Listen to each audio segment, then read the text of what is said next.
अगर कोई सरकार ये कहे कि अब इंसान आज़ाद नहीं बल्कि शासक की मर्जी से जिंदा रहेगा, तो क्या आप इसे कानून कहेंगे या फिर गुलामी? नमस्कार दोस्तों, आज हम बात करने वाले हैं उस नए तालिबान कानून के बारे में जिसने अफगानिस्तान को फिर से एक नए अंधेरे में धकेल दिया है। तालिबान ने अफगानिस्तान में एक ऐसा कानून लागू किया जिसमें स्लेवरी यानी कि गुलामी को जो है कानूनी मान्यता दे दी है, यानी कि इसको एक तरह से लीगलाइज कर दिया गया है। जो गुलाम रखने या गुलाम होना ये एक तरह से अब कानूनी अधिकार भी बन चुका है। अब देखिए, तालिबान की एक नई आपराधिक प्रक्रिया संहिता है यानी कि क्रिमिनल प्रोसीजर कोड, उसके तहत उनके जो नेता हैं हिब्तुल्ला अखुंदजादा द्वारा मतलब उनके द्वारा जो है इसमें हस्ताक्षर किए गए। और इसमें 10 अध्याय यानी कि 10 चैप्टर हैं इस पूरे बुक में। इसके साथ ही इसमें 119 अनुच्छेद भी शामिल है। और ये जो संहिता यानी कि ये जो कोड लाया गया मुख्य रूप से न्यायिक प्रक्रिया, कानूनी स्रोत और विवेकाधीन दंड के आवेदन को नियंत्रित करती है।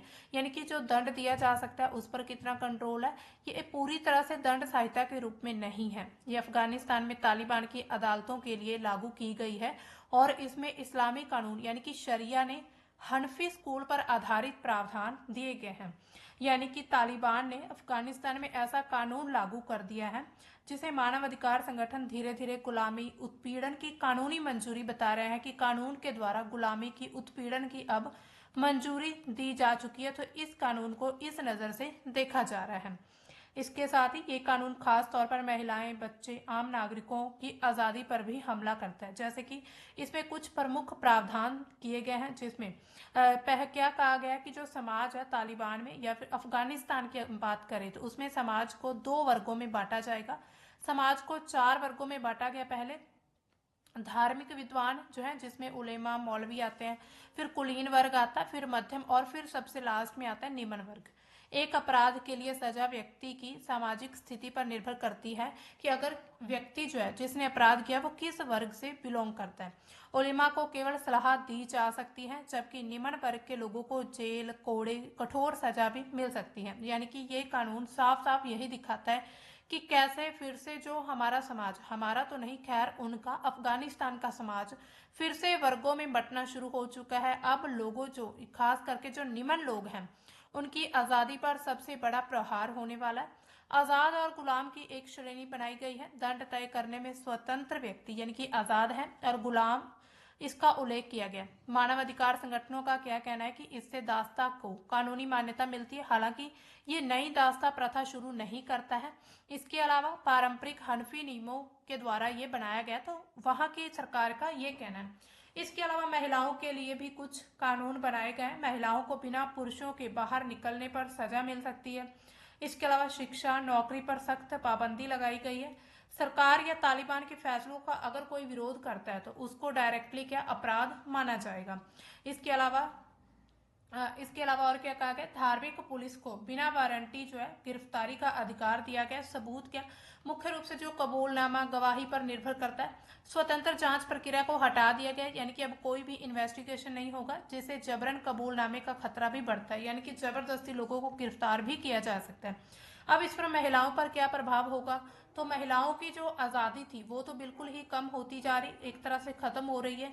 जैसे कि वो पति की अनुमति के बिना मायके नहीं जा सकती, एक तरह से अपराध माना जाएगा और 3 महीने तक जेल की सजा भी रखी गई है। घरेलू हिंसा में पति को कम सजा दी गई है और महिलाओं पर कठोर दंड जैसे कि उनको कोड़े मारे जा सकते हैं या फिर उनको जेल भेजा जा सकता है। इसके अलावा महिलाओं को संपत्ति की तरह देखा जा रहा है, यानी कि एक तरह से उनको प्रॉपर्टी की तरह ट्रीट किया जा सकता है। उनकी आज़ादी, शिक्षा, रोजगार, सार्वजनिक जीवन पर भी प्रतिबंध लगा दिए गए। इसके अलावा जेंडर अपार्थाइड यानी कि इसको संस्थागत बनाया गया। लैंगिक अलगाव को बढ़ावा दिया गया। महिलाएं और लड़कियों के अधिकारों का उल्लंघन किया जा रहा है। इससे महिलाओं में डर, अलगाव, मानसिक स्वास्थ्य की जो समस्याएं लगातार बढ़ती जा रही। इसके अलावा समाज वर्गों पर बहुत बड़ा प्रभाव पड़ने वाला है, क्योंकि एक ऐसा समाज जहां पर ऊंच और नीच की नजर से देखा जा रहा है, यानी कि कुछ उच्च वर्ग है, कुछ निम्न वर्ग है। ऐसे में क्या होता है, लोगों के मन में डर बहुत बढ़ जाता है, जो खासकर निम्न वर्ग के लोग होते हैं। समाज में 4 वर्ग रहेंगे जैसे हम पहले भारतीय इतिहास में पढ़ते हैं। इसके अलावा मौलवी या उच्च वर्ग को सिर्फ सलाह दी जा सकती है अगर कोई वो अपराध करते हैं। गरीब यानी कि जो सबसे निम्न वर्ग रहेगा उनको कठोर सजा मिल सकती है। इससे असमानता लगातार बढ़ती है। अमीर तालिबान से जुड़े लोग जो हैं वो सुरक्षित रहेंगे, जबकि आम नागरिक, खासकर जो गरीब कमजोर वर्ग या फिर मनमानी जो सजा दी जा सकती है उनको, यानी कि किसी भी तरह से उनसे रंजिश निकाली जा सकती है। धार्मिक अल्पसंख्यक और असहमति पर क्या प्रभाव पड़ने वाला? हनफी जो है सुन्नी को सच्चा मुसलमान माना गया है, और बाकी संप्रदाय जिसमें शिया, इस्माइली, हिंदू, सिख, इन सभी को बिदती यानी कि हेरेटिक कहा जा सकता है। तालिबान कानूनों का विरोध या फिर इस्लाम विरोधी प्रचार को एक अपराध बताया जा रहा है। जैसे भारत में अगर कोई किसी भी एक तरह से राजनीतिक पार्टी या फिर राजनीतिक व्यक्ति की राजनीतिक जो हमारे जो प्रतिनिधित्व होते हैं सांसद की, उनकी अगर आलोचना की जाती है तो उसमें भारत को उसमें उसको देशद्रोही करार कर दिया जाता है। बिल्कुल उसी तरह इस्लाम विरोधी कोई प्रचार करेगा तो उसको अपराध माना जाएगा और उसके लिए मौत की सजा तक रखी गई है। इससे धार्मिक अल्पसंख्यक पर भेदभाव और दमन लगातार बढ़ता जा रहा है। अभिव्यक्ति की स्वतंत्रता भी खत्म हो रही है। इसके अलावा न्यायिक प्रक्रिया पर भी बहुत बड़ा प्रभाव रहेगा, यानी कि निष्पक्ष सुनवाई नहीं हो सकती। यानी कि अगर कोई व्यक्ति सही भी है, मान लीजिए कोई गरीब व्यक्ति सही है, तो उसको फिर भी सजा मिल सकती है।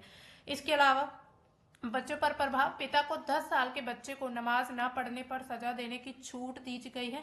इसके अलावा हिंसा के कुछ रूपों को अनदेखा भी किया गया, यानी कि कुछ हिंसा वहां पर आम हो चुकी है। लोग किसी को किसी भी तरह से पीट सकते हैं, मार सकते हैं। हालांकि यह सिर्फ उच्च वर्गों के द्वारा किया जा सकता है, निम्न वर्ग में इसको कड़ी से कड़ी सजा दी जा सकती है।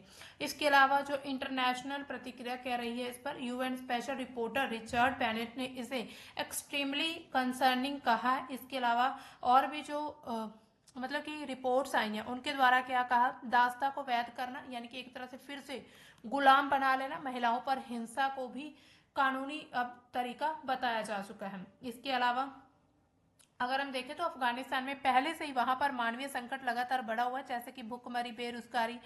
ये संहिता अब ये ऐसे कोड लागू किए जा रहे हैं, इससे ये चीजें और ज्यादा गहरा हो सकती है, खासकर महिलाएं, अल्पसंख्यक, गरीब, इन सभी के लिए। अंतर्राष्ट्रीय समुदाय में तालिबान को मान्यता न देने की मांग लगातार बढ़ रही है, लेकिन कोई बड़ा बदलाव अभी तक नहीं हुआ है।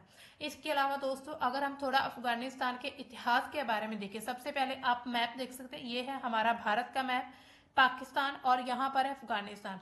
अफगानिस्तान के साथ हमारी बहुत ही थोड़ी सी सीमा यहाँ पर लगती है, करीब 105 किलोमीटर की सीमा जो है भारत अफगानिस्तान के साथ साझी करता है। और अफगानिस्तान के आस पड़ोस, एक तरह से इसको लैंड लॉक कंट्री कहा जाता है, क्योंकि इसकी जो सीमा है या फिर ये जो कंट्री डायरेक्टली अपनी सीमा जो है मतलब खुले समुद्र से साझा नहीं करती है। तो इसके जो आस पड़ोस की कंट्रीज हैं, Iran, Turkmenistan, Uzbekistan, Tajikistan, Pakistan, और थोड़ा सा यहाँ पर भारत भी है। ठीक है, अब देखिए अफगानिस्तान का इतिहास बहुत पुराना, संघर्षों से भरा हुआ है, यानी कि वहां पर हम लगातार देखते रहते हैं सत्ता पलटती रही है, और वहां पर लगातार जो डेवलप्ड नेशन जिसमें यूएस है उनके हमले भी होते रहे।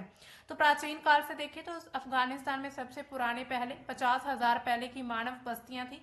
इसके अलावा सिंधु घाटी सभ्यता से ये पूरा क्षेत्र जुड़ा हुआ था, और यहाँ पर आर्य लोगों का प्रभाव लगातार हमें देखने को मिला है। इसके अलावा वहां पर कुषाण साम्राज्य की स्थापना हुई, गुप्त, हूण और बाकी साम्राज्यों का भी प्रभाव पड़ा था, क्योंकि ये उस समय पर भारतीय उपमहाद्वीप में आता था।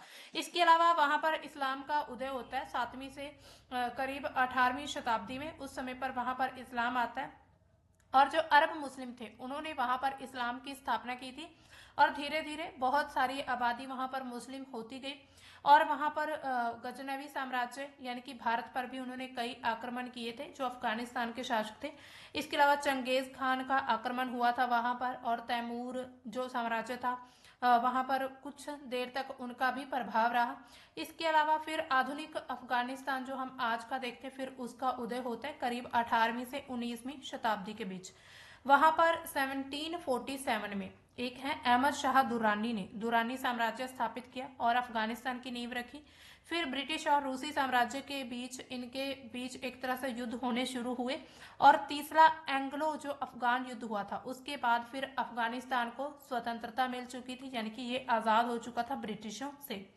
इसके अलावा वहां पर राजतंत्र की स्थापना, राजतंत्र मतलब कि एक राजा का वहां पर शासक चलता है, उनकी ही सत्ता चलती है और उनके द्वारा बनाए रूल्स ही लोगों के द्वारा फॉलो किए जाते हैं। तो बिल्कुल वैसा ही वहां पर कुछ सिस्टम रहा। इसके अलावा वहां पर गृह युद्ध होते हैं, और फिर वहां पर तालिबान का उदय होता है।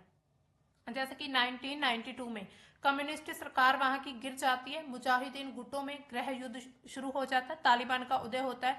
यानी कि जो मदरसों में छात्र पढ़े थे उन्होंने अपना एक संगठन बनाया, उसको जो है तालिबान का नाम दिया गया था। इसके बाद तालिबान ने काबुल पर कब्जा किया, इस्लामिक एमिरेट ऑफ अफगानिस्तान घोषित कर दिया इसको। इसके अलावा बहुत सख्त वहां पर शरिया लागू हुआ, शरिया कानून, महिलाओं पर प्रतिबंध लगाई गई। इसके अलावा वहां पर बुद्ध मूर्तियां कुछ तोड़ी गई, ऐसी खबरें भी सामने आ रही थी। सिर्फ पाकिस्तान, सऊदी अरब, यूएई ने तालिबान को मान्यता दी थी अभी तक, ठीक है। इसके अलावा फिर अमेरिका युद्ध होता है वहां पर, यानी कि अमेरिका के द्वारा वहां पर अटैक कर दिया जाता है और अमेरिका और नाटो ने इस पर आक्रमण किया अफगानिस्तान पर। तालिबान सत्ता से बेदखल करने की कोशिश की, लेकिन वहां पर अमेरिका भी जो है वो हार चुका था। इसके साथ ही अमेरिका ने 20 साल तक युद्ध लड़ा, यानी कि 24 से ज्यादा जो अमेरिका सैनिक, लाखों अफगान लोग मारे गए थे, लेकिन फिर भी अमेरिका को वापस जाना पड़ा। फिर से तालिबान की वापसी हो जाती है अफगानिस्तान में। तालिबान ने फिर काबुल पर, यानी कि जो अफगानिस्तान की कैपिटल है, उस पर कब्जा कर लिया। राष्ट्रपति वहां के अशरफ गनी वो भाग चुके थे। इसके अलावा इस्लामिक एमिरेट ऑफ अफगानिस्तान फिर इसको दोबारा घोषित किया गया। इसके अलावा हिब्बुल्लाह अखुंदजादा जो है आज सर्वोच्च नेता है वहां के। महिलाओं पर सख्त प्रतिबंध लगाए जाते हैं, जैसे कि शिक्षा, नौकरी, यात्रा पर पाबंदी है। अंतर्राष्ट्रीय स्तर पर इसको लैंगिक अलगाव भी कहा जा रहा है, ऐसा जो कानून लेकर आया गया है। तो दोस्तों तालिबान, यानी कि अगर हम अफगानिस्तान के इतिहास को देखें तो काफी ज्यादा चुनौतीपूर्ण है, काफी लड़ाइयां वहां पर होती रही, काफी अलग अलग संगठनों का वहां पर उदय है, यानी कि उनमें राजनीतिक उतार चढ़ाव हमें बहुत ज्यादा देखने को मिले हैं। तो अब देखिए विशेषज्ञ यानी कि कुछ एक्सपर्ट क्या मानते हैं कि तालिबान का ये जो नया कानून लाया गया जिसमें गुलामी को एक वैधता प्रदान की गई है, यानी कि एक तरह से लीगलाइज कर दिया है, तो ये तालिबान का ये कदम जो है ये सत्ता नहीं, डर के जरिए कंट्रोल की एक राजनीति, यानी कि तालिबान जो है वहां पर अपना एक डर बनाना चाहते हैं अफगानिस्तान में। और इसका सबसे बड़ा शिकार कौन हो रहा है? जो आम अफगान नागरिक है, यानी कि जो गरीब वर्ग है वहां का, निम्न वर्ग। अब देखिए कानून अगर इंसान से आजादीशील रहे तो वो इंसाफ नहीं बल्कि जुल्म होता है। सवाल ये है कि अफगानिस्तान की चीख दुनिया सुनेगी या फिर ये अंधेरा और ज्यादा गहरा होता जाएगा? क्या किसी मानव अधिकार संगठन के द्वारा अफगानिस्तान में इस बात पर, यानी कि इस कानून पर सवाल उठाए जाएंगे, इसका विरोध किया जाएगा, या फिर अफगानिस्तान में जो तालिबान चाहेगा वही कर सकते हैं? तो आपकी इस बारे में क्या राय, कमेंट सेक्शन में हमें जरूर बता सकते हैं। मिलेंगे किसी और करंट के टॉपिक में, तब तक के लिए बाय, थैंक्स फॉर वॉचिंग।